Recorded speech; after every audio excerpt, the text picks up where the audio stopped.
So yun nga guys, nakita nyo naman kung saan natin dila si Immortal. And unexpected kasi yung nangyari, scam rides nga, diba? Alam niyo naman yung TRC na front shock na nakabit sa akin is race ready. Halika cameraman, lapit mo sa akin. Ito kasing CNC front shock ko guys is built to para sa race ready. So pang karera talaga to, especially sa mga daily use katulad ng mga fine road, highway. Eh yun nga, na-scam nga tayo sa rides natin sa Marilake. Dapat manukan lang kami. Ngayon, dinala tayo sa off-road and trail road at off-road or trail road na tama ba ako, di ba? So napanood nyo naman yung video katulad dito. Nakita nyo itong daan na to. Lubak-lubak, pababa, hindi sementado, mabato, ang lalaki. At katulad nito.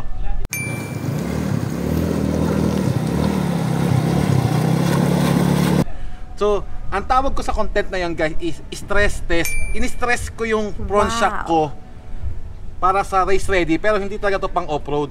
Pero wala pa nakakagawa kasi and unexpected, katulad nga unexpected road condition, malubak, mapato, maputik, at dinaan pa natin sa ilog, di ba?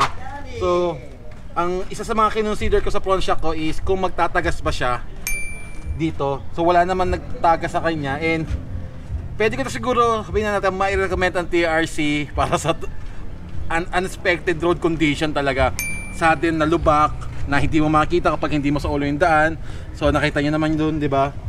So ayan, ito yung TRC na CNC front shock na gamit ko. Ayan. And kagandahan doon guys, bukod sa TRC front shock na gamit ko, naka-TRC rin ako na rear shock na walang baso kasi nga fanatic talaga ako na walang baso. So puro preload lang yung nilaro natin. Halika. So, katulad ng sinabi ko guys, naka-TRC rear shock naman tayo. Ito. So ito yung gamit natin. Nakita nyo naman yung bounce ito sa ilog. Kung